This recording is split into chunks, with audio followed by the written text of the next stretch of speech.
बिस्मिल्लाहिर्रहमानिर्रहीम। आज हम यहाँ पे मौजूद हैं चिकन कोरमा की रेसिपी के साथ।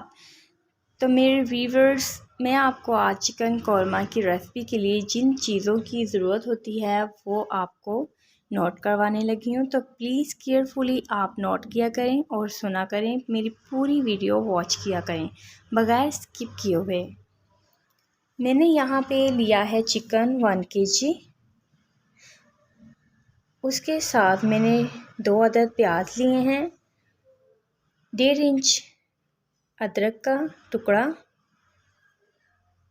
4 से 5 अदद मैंने हरी मिर्चें ले ली हैं और 1 पोथी लहसुन की।